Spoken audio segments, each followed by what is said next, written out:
Bismillahirrahmanirrahim.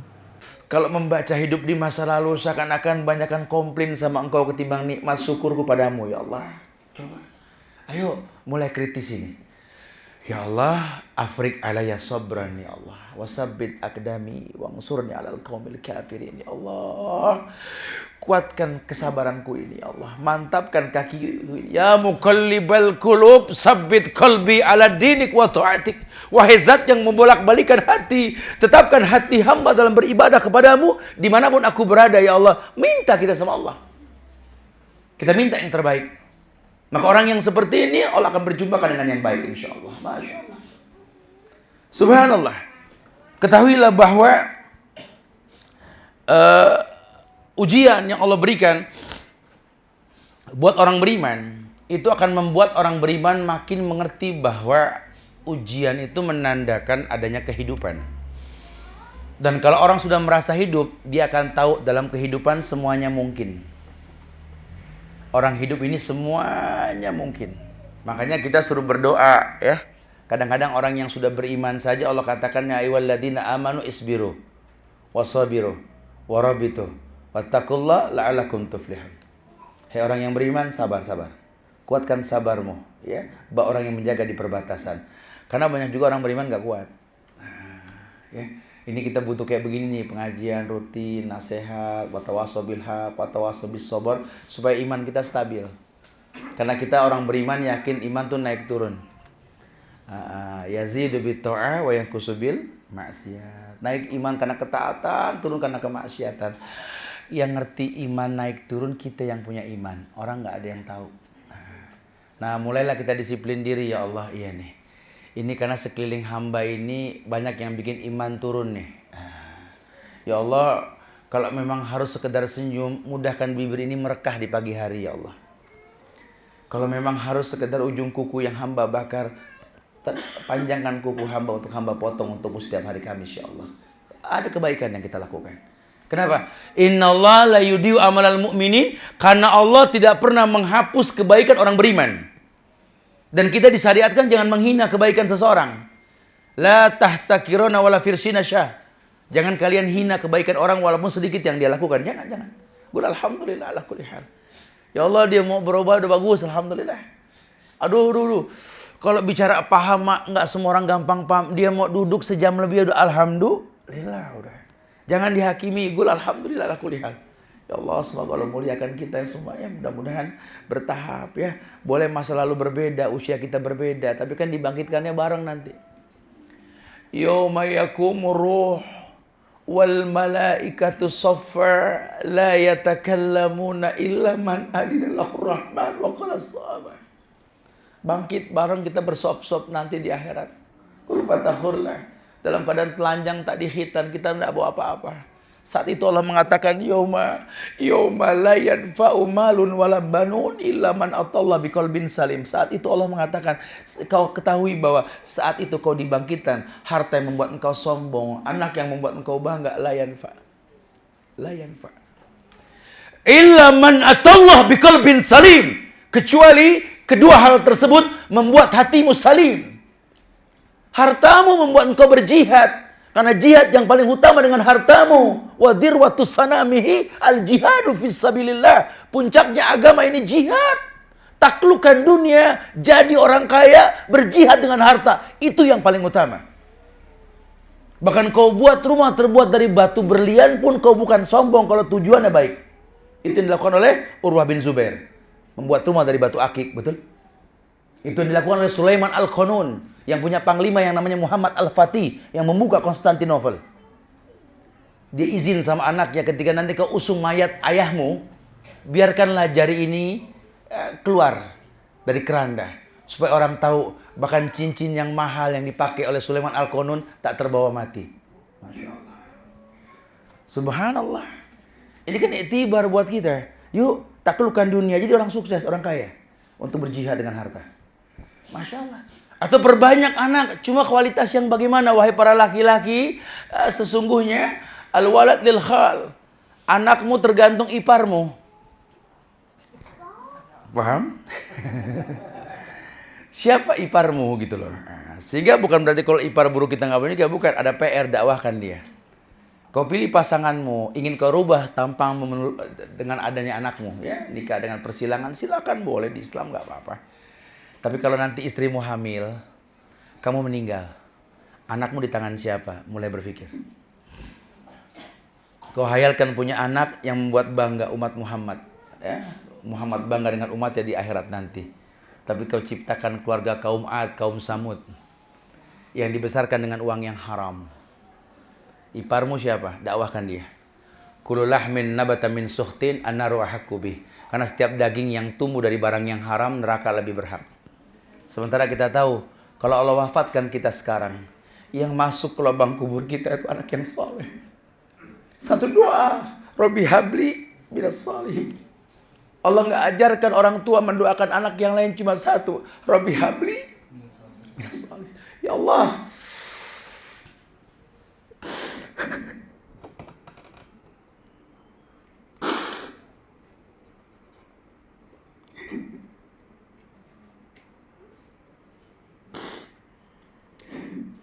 orang tua hanya menginginkan kesolehan anaknya.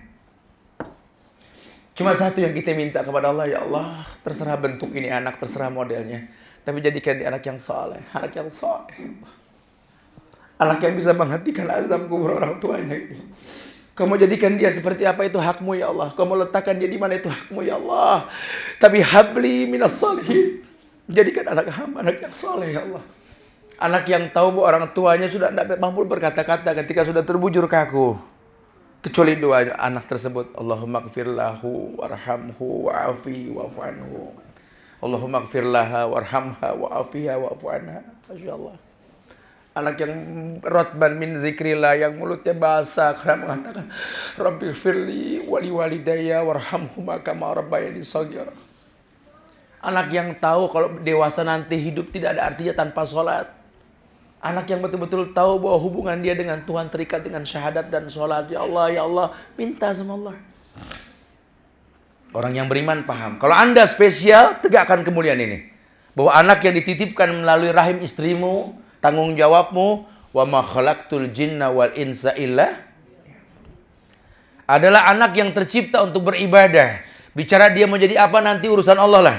Tapi cetak dia menjadi anak yang betul-betul paham hidupnya untuk ibadah. Kenali Allah dengan benar. Kenali Nabi Muhammad dengan benar. Kenali Islam dengan benar. Sehingga nanti di bumi manapun dia berpijak, yang dia katakan La ilaha illallah kalimatuh hiyal uliya. Kalimat yang tertinggi. Bahkan di pulau yang banyak kesyirikan pun akan terlihat cahaya tauhid. Ini yang kita inginkan. Allah muliakan kita di bumi manapun insyaAllah. Karena Allah letakkan mutiara di Mekah. Di tengah-tengah orang menjadikan Ka'bah sebagai tempat penyembahan berhala. Tegak Islam. Kenapa kita tidak bisa? Tapi butuh ilmu. Ya, jadilah orang yang spesial dalam hal ini. Yang ketiga, kita betul-betul harus berilmu bahwa orang yang spesial itu orang yang mengetahui hakikat dunia, bahwa dunia ini fana. Dunia ini fana. Kenikmatannya sedikit. Orang yang spesial tahu. Makanya ketika Rasul bersabda bahwa nikmat satu yang kau rasakan di dunia, 99-nya masih di akhirat. Maka dalam sebuah riwayat dikatakan, kalau kau pengen tahu kenikmatan akhirat dengan dunia, ya, masukkan jarimu ke tengah laut. Angkat jarimu. Setetes dari ujung jarimu itulah kenikmatan dunia yang kau rasa. Tapi laut yang luas, samudra yang luas, itulah kenikmatan akhirat. Masya Allah. Kita suruh banyak bermuhasabah diri. Kulau kanal bahru midadan li kalimati rabbi. La nafidal bahru qabla an tanfada kalimatu rabbi walau ji'na bimislihi madada. Ya, kul inna, dan seterusnya. Katakan ya Muhammad, katakan. Kalau seandainya kamu pengen menulis nikmat yang Allah berikan kepada kamu, kalimat-kalimat Allah tidak tertulis. Walaupun kau jadikan laut yang luas bak tinta, batang kayu yang ada ditanam di atas muka bumi ini sebagai kalam untuk menulisnya, tidak akan pernah tertulis. Walaupun kalau didatangkan lagi sebanyak itu tinta dalam samudra tadi. Masya Allah. Ini supaya kita banyak menghitung nikmat Allah. Wa bi ni'mati rabbika fahaddis. Nikmat Allah sebut. Makin kau sebut nikmat Allah, makin kau merasa kecil di hadapan Allah. Wa in ta'uddu nikmatallah la tuhsuha. kamu tidak akan pernah sanggup menyebut nikmat Allah. Ketika kamu tidak sanggup, itulah namanya khauf wa tama'. Maka takbirmu itu karena takzimmu. Allahu Akbar. Berasa tuh. Allah Akbar, ana shagir. Allah yang maha besar, aku kecil. Masya Allah. Betul-betul dia paham sekali. Maka ada takzimiyah di situ. Ayat yang dia baca juga menggetarkan jiwa. Alhamdulillahi Rabbil Alamin. Segala puji milikmu ya Allah. Rabb yang menciptakan alam ini. Aku cuma bagian dari alam ya Allah. Ya. 1 rakaat, 2 rakaat, 3 rakaat, 4 rakaat nggak berasa. Orang beda setelah sholat. Tanha anil faksa wal munkar. Sholat bisa membuat dirinya tidak berbuat keji dan munkar. Ya, Masya Allah. Allah kabarkan seperti itu. Ya, ad-dunya sijnul mu'min. Bahwa dunia ini merupakan penjara buat orang beriman. Wa jannatul kafirin. Rawahul Muslim. Aywa. Rasulullah Sallallahu Alaihi Wasallam pernah menyebut kalimat mustarih pada seorang mayat yang diusung. Kata Rasul, mustarih wa mustarahun minhu. Mustari wa mustarahun minhu. Qalu ya Rasulullah mal mustarih mal mustarahu minhu. Qala al-abdul mu'min yastarihu min nasabid dunya wa adaha ila rahmatillahi wal abdul fajir yastarihu minhul ibadu wal biladu was sajar wad dawab. Masya Allah. Kata Rasul, mustarih wa mustarahu minhu. Ada 2 mayat yang diusung. 2 mayat yang diusung. Nabi mengatakan mustarih wa mustara minhu. Artinya mayat yang satu ini kata Rasul mustarih. Artinya orang yang betul-betul mendapatkan kenyamanan. Dan yang lainnya merasa nyaman. Yang satunya orang yang dimatikan dalam keadaan seperti yang sebelahnya. Tapi orang lain yang nyaman karena kematian dia. Al-abdul mu'min yastarihu min nasibid dunya. Wa'adaha, kata Rasulullah, ini yang satu orang beriman diistirahatkan dari dunia dengan kematian. Berarti wafat, mayit itu mustari, istirahat kata Rasul. Menandakan ada kehidupan setelah kematian kan? Oke. Ya. Ini orang beriman yang meninggal mustari. Diistirahatkan dari penatnya dunia. Dari kejamnya dunia, dari fitnah dunia. Yang satunya kebalikannya, bahwa Allah istirahatkan dia sementara, tujuannya apa? Yakni yastarihu minhu nasabud dunya wa adaha ila rahmatillahi wal abdul fajr yastarihu minhul ibadu wal biladu was sajar wad dawab. Yang satunya istirahat dia sesaat membuat yang lain nyaman. Siapa yang nyaman yang dimaksud? Yastari minhul ibad.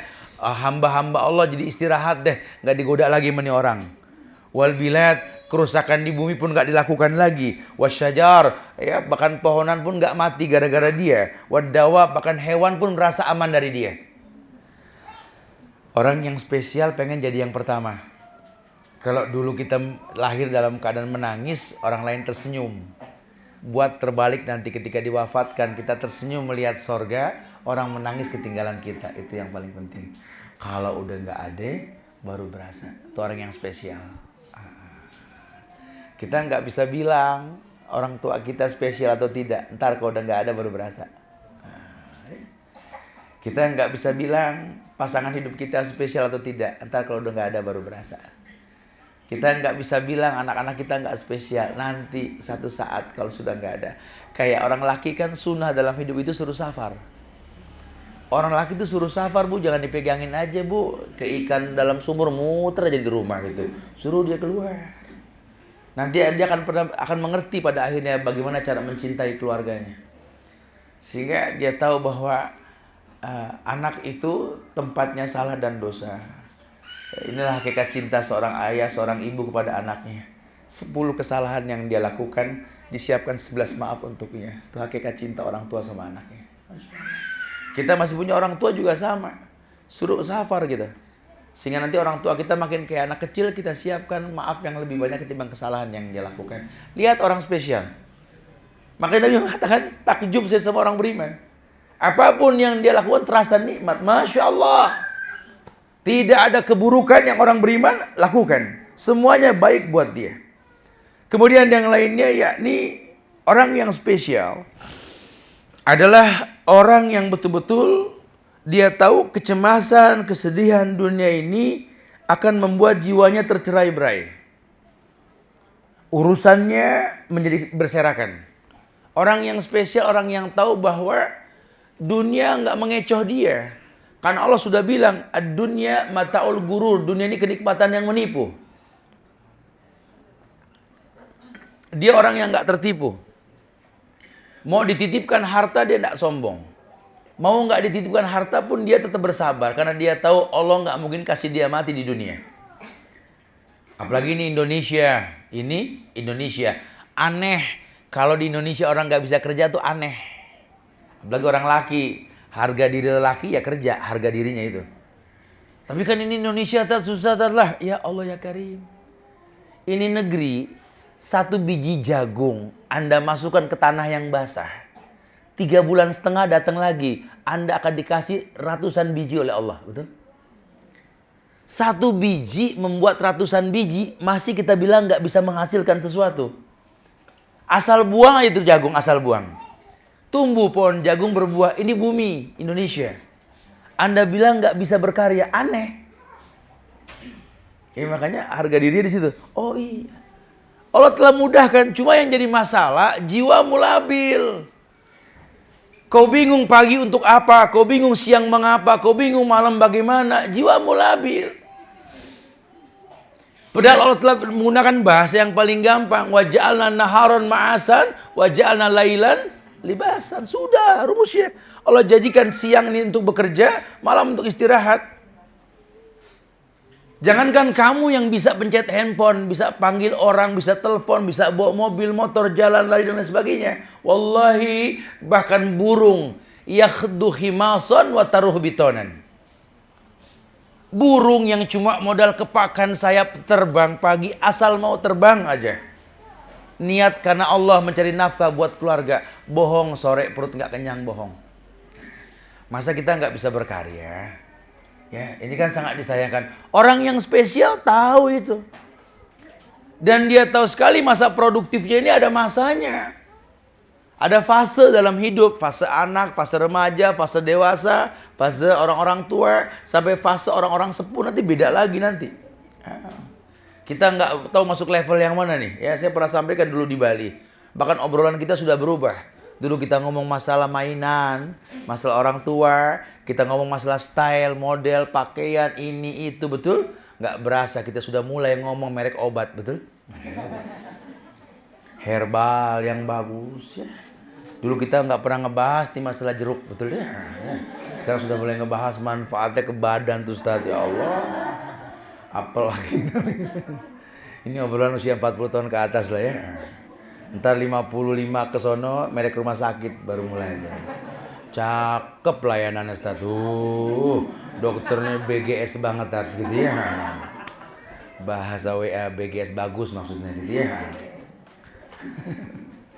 Ya, itu fase. Kita sudah masuk fase yang mana? Wallahu alam bishawab ya. Subhanallah. Mudah-mudahan sih selalu fase produktif ya, supaya bisa menciptakan kebaikan yang banyak insyaallah. Tayyib. Sehingga dia nggak mau cemas, sedih ini merusak hidupnya. Ya kalau harus sedih dia sedih, menangis dia menangis, tertawa dia tertawa. Kenapa? Karena memang manfaatnya banyak. Orang menangis itu kan senam jantung. Baik kalau nggak nangis dokter bingung dibikin nangis, betul. Makanya Anda jangan panik kalau orang rumah nangis, biarin sehat.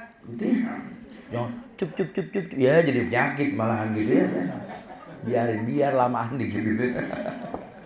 Menangis itu sehat ya. Ya Masya Allah. Lain sama tertawa. Kalau kebanyakan ingetin, tertawa itu mengeraskan hati kata Rasul.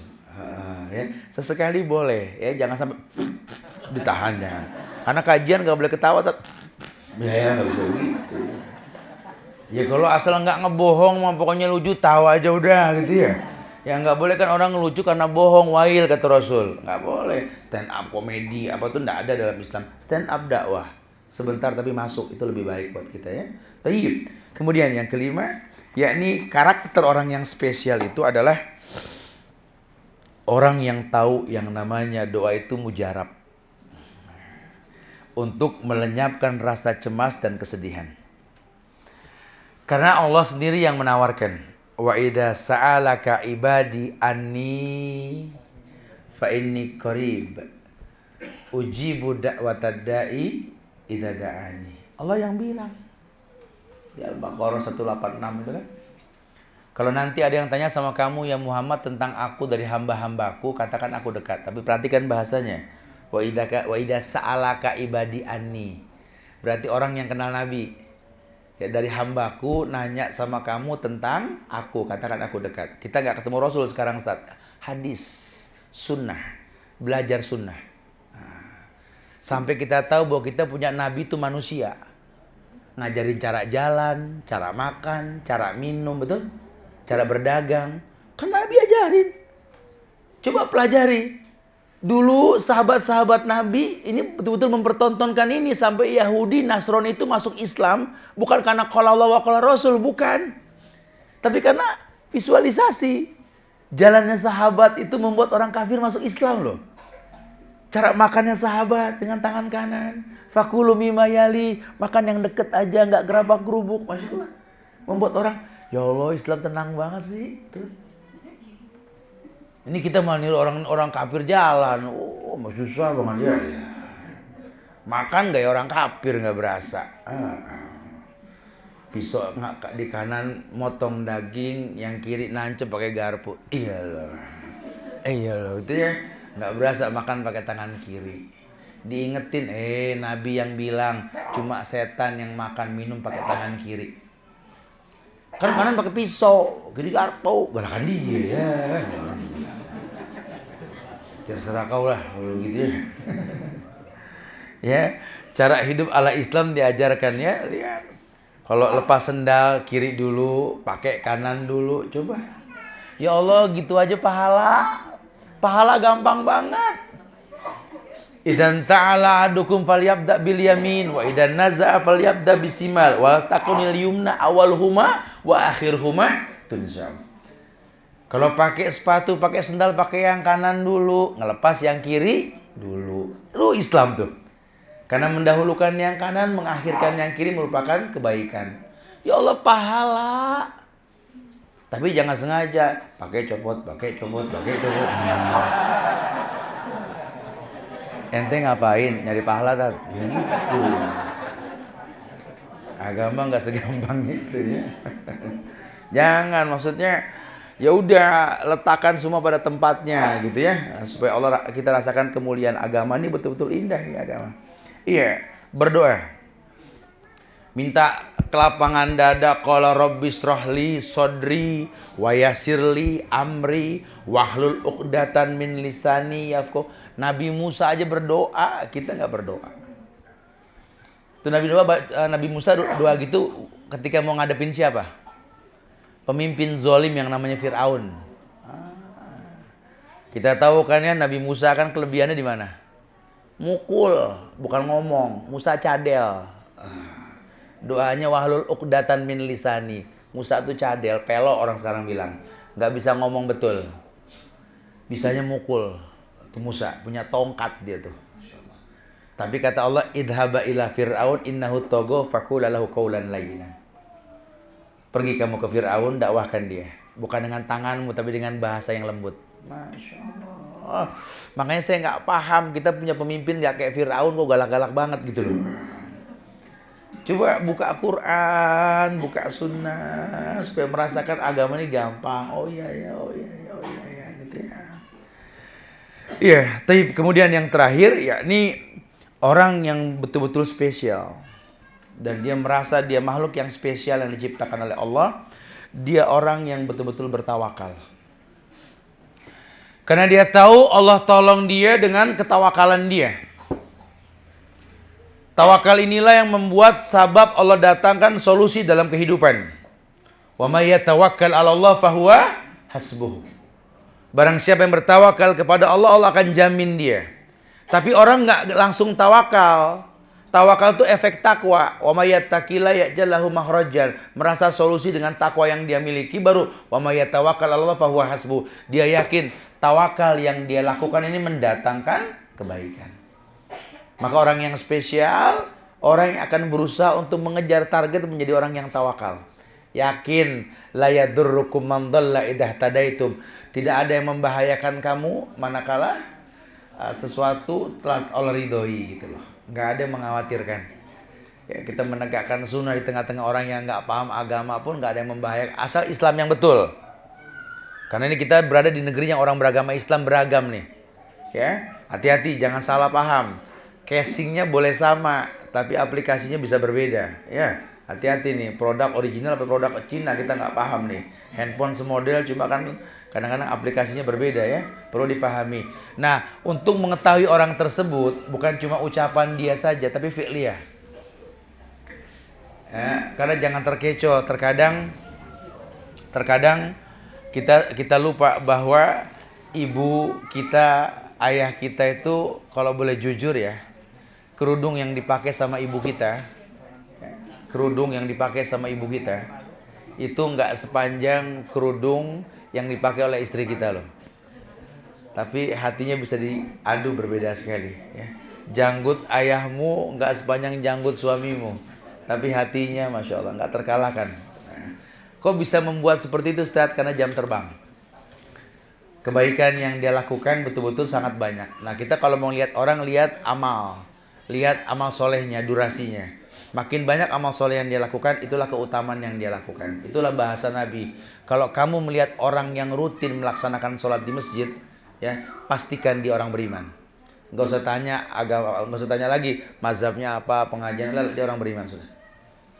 Begitu cara kita melihat orang. Nah, kalau dia memang banyak berbuat baik, berhusnuzon, ini orang baik. Ya, tinggal bagaimana kita masuk ke dia. Nah, tiap orang punya talent untuk ini, karena nggak sama, bahasanya nggak sama. Lain ladang, lain belalang, nggak akan pernah sama sampai kapanpun. Wallahu musta'an. Itulah 6 hal karakter I'm special. Kita adalah orang yang spesial. Kalau betul-betul kita paham dengan cara yang betul. Yuk kita berdialog. Silakan yang mau bertanya. Akhir da'wana alhamdulillahirabbil alamin. Fadhal, silakan. Yang mau langsung, yang mau ditulis, fadhal, silakan. Buat pertanyaan yang bagus, kayak ada hadiah yang bagus nih. Dan hadiah ini kalau nggak bisa menjawab atau memberikan pertanyaan yang bagus, akan dikembalikan ke ustadznya. Fadhal.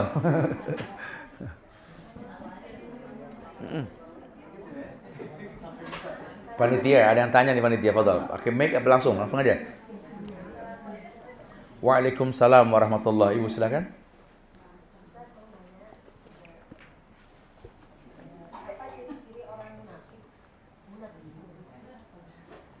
Ibu pernah dengar? Apa ciri-cirinya, Bu?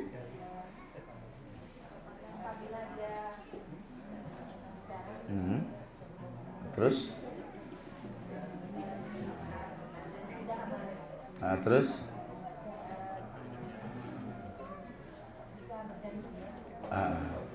Kenapa tanya saya, Bu?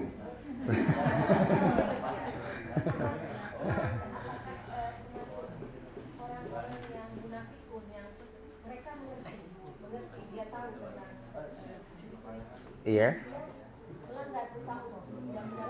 Ayo itu. Itu. Iya. Iya. Ayo anak. Kalau saya tipikal orang yang suka berhusnuzon. Saya tahu dia orang mengerti agama. Saya tahu dia orang beriman. Kok apa yang dia katakan dengan yang dia lakukan kok berbeda. Saya nggak ingin memukul rata orang dari itu. Kecuali saya bertanya. Karena Allah pernah turunkan satu ayat untuk keluarga Alu Yasir. Dan keluarga Alu Yasir itu orang-orang yang pertama masuk Islam. Kemudian dia mengatakan kafir karena dia nggak sanggup dengan intimidasi saat itu. Allah turunkan ayat itu, illa man ukriha wa qalbuhu mutmainnun bil iman. Tidak ada kafir buat orang yang dipaksa kafir. gitulah. Sehingga dilihat dulu sababnya. Dia sudah tahu hukum pakai kerudung wajib, tapi dia nggak pakai kerudung, Ustaz. Ya, wallah musta'an. Apa penyebabnya itu tanya dulu. Salah, nggak ada yang bilang dia betul. Cuma kan orang berbuat salah ada sabab. Suaminya, Ustaz, belum siap ngeliat dia pakai kerudung, Ustaz. Ya, ini kan beda bab nanti. Atau mungkin dia kerja di sebuah perusahaan yang dia belum bisa cari solusi perusahaan lain yang menerima dia. Yang ada ini, melarang itu. Berhusnuzon dulu. Atau mungkin dia kok bahasanya kasar ya. Ntar dulu nih, ada sabab apa? Ternyata dia jalan dakwah ribut sama istri sama anaknya. Karena banyak sekali keluarga-keluarga yang mengatasnamakan Islam, tapi kenyataannya tidak Islami gitu loh. Saya suka bilang sama ibu-ibu, ya ibu-ibu sering saya bicarakan. Ibu pengen punya anak yang soleh, suami yang soleh. Tapi kenapa kalau dia berangkat dari rumah, kok ada keributan? Ibu lupa, ibu maki-maki anak ibu di pagi hari karena susah bangun subuh. Sehingga dia berangkat sekolah cemberut, benci sama mamahnya. Adakah anak yang ilmunya bermanfaat dengan cara menuntut ilmu, awalnya benci sama mamahnya? Coba mulai berpikir. Saya nggak paham, anak saya sekolah di sekolah agama, tapi kok dia gini. Anak Anda berbuat salah, tapi Anda nggak sadar Anda juga berbuat salah.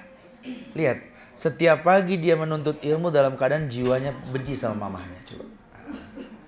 Lihat suamimu, dia orang baik, tapi setiap dia berangkat jiwanya terguncang. Seakan-akan dia menjadi orang yang lebih senang di luar ketimbang di rumah. Rumahmu yang kau katakan home sweet home, baiti jannati cuma hayalan. Karena penghuninya nggak ada yang betah. Coba perhatikan. Jadi kita bicara hukum sebab akibat. Tapi kalau sudah dicari sababnya dan nggak ada yang memaksa dia untuk berbuat seperti itu, munafik.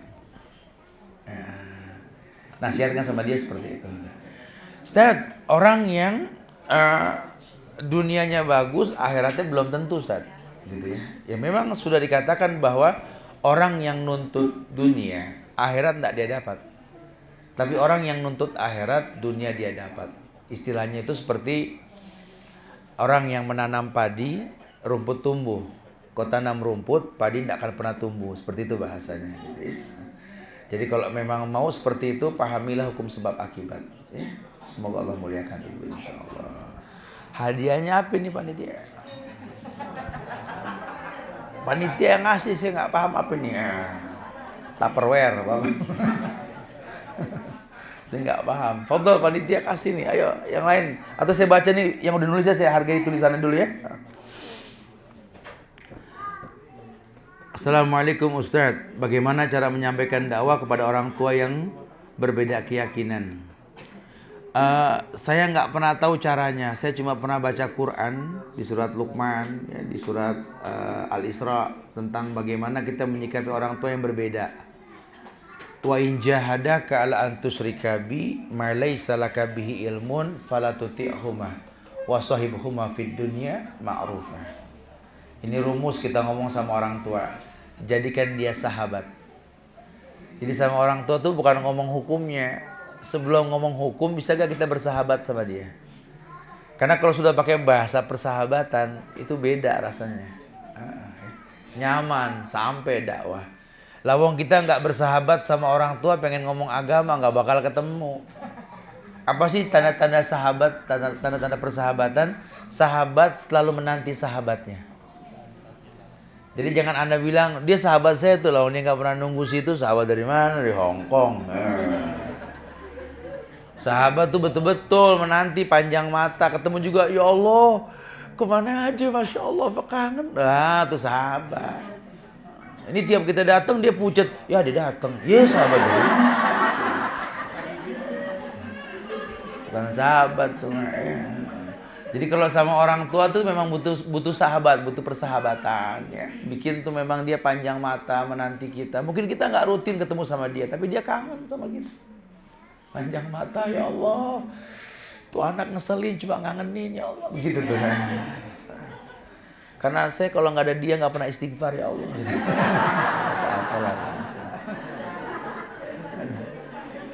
Itu yang bikin mama sayang sama kamu, nah. Yang bikin ayahmu sayang sama kamu, nah itu, nak. Kelebihan kamu tuh bikin kami istighfar, nah, ya Allah. Orang tua sejati itu. Anak kalau adem aja nggak ada ujian, ya nggak ada kesan. Makanya orang tua tuh cintanya itu pada yang lebih lemah di antara anak-anak, ya betul. Sampai latahnya yang disebut nama dia. Kesan, mindset. Jadi ada sisi lain di otak kita nih yang ingatnya cuma dia doang. Itu susah, itu nggak bisa dipaksa. Mama, Buya, ya, Abi, Umi, anak kan banyak. Dia lagi, kayak gak ada yang lain. Hargai kami dong. Nangis tuh orang tua digituin. Ya Allah, ntar kalau udah punya anak baru berasa. Bener, pas udah punya anak, iya emang. Cinta ini gak bisa dipaksakan, betul. Cinta yang sejati itu ketika kita bisa mencintai orang lain karena kekurangan yang dia miliki. Itu cinta yang sejati. Belajar cintai orang di sekeliling kita karena kekurangannya, bukan karena kelebihannya, gitu ya. Selama masih kita bermanfaat, ini bahtera terus belayar ini. Kecuali kalau udah nggak ada manfaat, ya balik lagi ke pelabuhan dah mendingan ya, daripada karam di tengah laut.